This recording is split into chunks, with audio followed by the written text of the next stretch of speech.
Hi, I'm Dr. Jessica Osuna from Lawrence Livermore National Lab. I'm an atmospheric scientist there working at NARAC, or the National Atmospheric Release Advisory Center. At NARAC, we use computer models to predict the spread and the impact of contamination that might be released to the atmosphere, whether that release is accidental or intentional. While NARAC models chemical and biological material, we really focus on radiological and nuclear releases to the atmosphere. For example, from a nuclear power plant, a medical facility, or maybe even a nuclear weapon. As an example, NARAC played a key role in understanding the release of material from the Fukushima power plant in Japan in 2011 when that power plant experienced a meltdown. NARAC has staff on call 24/7 to provide accurate and timely information to government officials when something happens. This information is used to help officials make decisions about where they need to send first responders and resources and what needs to be done to keep people safe. Right now, a lot of my time is spent preparing for the launch of the Mars rover named Perseverance. Once Perseverance gets to work on the red planet, it will be powered by a nuclear battery, and that's why NARAC is an essential part of the launch support. In addition to the staff in the NARAC Control Center in Lawrence Livermore National Lab, myself and another scientist will head to Kennedy Space Center when the Mars rover is launched aboard an Atlas V rocket this summer. And liftoff of the United Launch Alliance Atlas V rocket. Since I'm sheltering in place this week, my options are a little bit limited for showing you a demo, but I'm going to try to come up with something in my kitchen that can help you to visualize what it is that the NARAC computational models are calculating to help us understand the dispersion or the transport of contamination in the atmosphere. So we have now moved into my kitchen, not my dining room, because we're going to be working with water. I have a density tank here. It's just filled with room temperature water, and I picked up some help along the way also. I have my son who's going to help out, and my daughter is behind the camera. So what we're going to do here is we're going to use this density tank to demonstrate what the computer models of NARAC are actually calculating. And we can do that because the atmosphere behaves like a fluid. So we're going to use water to visualize that. The first thing, we have hot water heating up right now. And we're going to put a little bit of food coloring in here. And we also have cold water that we've colored blue. For now, to start, we have a divider in the density tank that's going to keep the different portions separate. So I'm going to pour the hot water in here. Then I'm going to use this to transfer it to this little vial.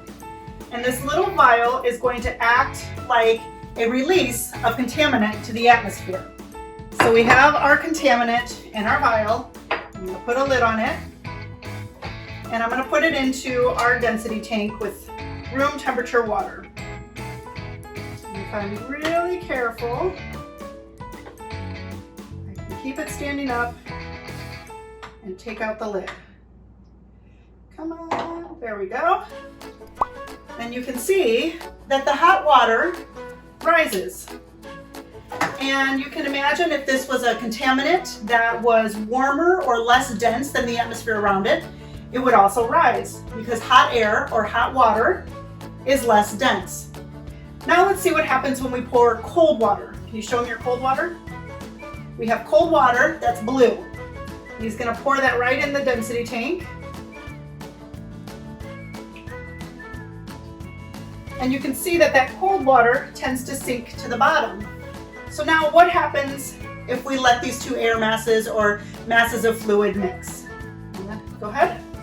He's going to slowly release the divider and let the whole density tank mix. So now we see that as the contaminant continues to be released from our vial, you can see the red continues to go to the top. And as it pushes across the density tank, this blue, which was the cold water, is coming down. It's coming across the whole bottom. And you can see here, if you look closely, you can see where the red contaminant is rising. It's actually pulling some of that blue air from the surface, or blue fluid from the surface, up to the top. And that shows how you can get mixing of different parts of the atmosphere.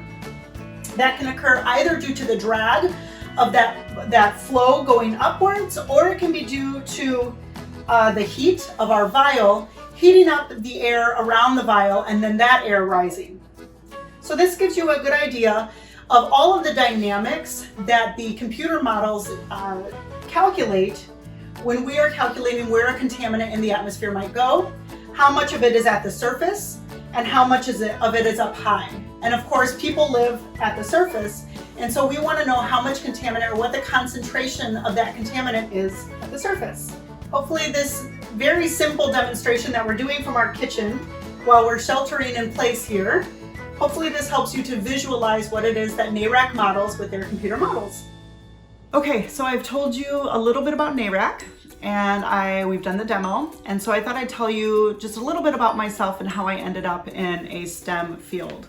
It definitely wasn't because I was exposed to a lot of science and engineering and technology growing up, but rather I was good at math, I had good grades, I was a good student, but I didn't really know what I wanted to be. And so through encouragement from my high school counselors, being that I was good at math and science, okay, so I would apply for engineering.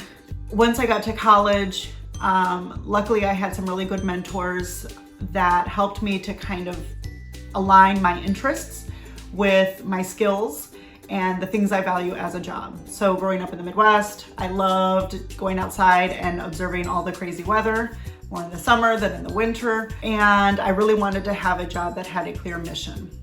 So I ended up in atmospheric science. And over time, while I didn't necessarily know what I wanted to be when I grew up, I knew that I was along the right path.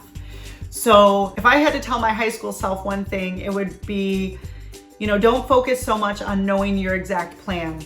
You don't have to know your exact destination, what you're going to be, because in all honesty, the way that technology changes these days, the job that you're going to end up in may not even exist today. So if you focus on your path and each step of the way, make sure that you're prioritizing your values, your strengths, and your interests, eventually doors will open and you'll end up in a career that's a good fit for you. Now that I'm in my job, I would say the thing that surprises me the most is how much I love it. I have worked in a lot of different areas and I enjoyed it, but it a lot of times still definitely felt like work. Yes, this is my job and I get paid, but I really, really love my job. I love it because I work with a great team. And not just, of course, my team at Livermore is awesome and we work great together, but we also work with a lot of collaborators around the country throughout the Department of Energy. And it's really awesome to see how all of these different labs come together to make sure that our nation is prepared to respond when needed.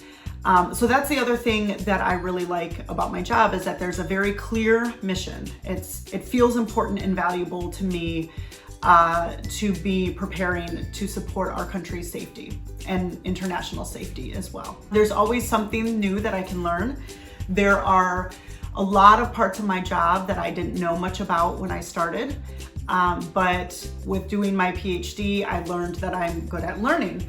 And so I get really excited about digging into those new areas, relying on my teammates that might have expertise that's different than mine so that we can complement each other and bring each other up. So they can learn more about atmospheric science, I can learn more about nuclear physics, and together we really bring our best to the table all the time. Now, of course, things are very different. So I'm working at home still full-time. The lab and NARAC remains ready to serve our mission.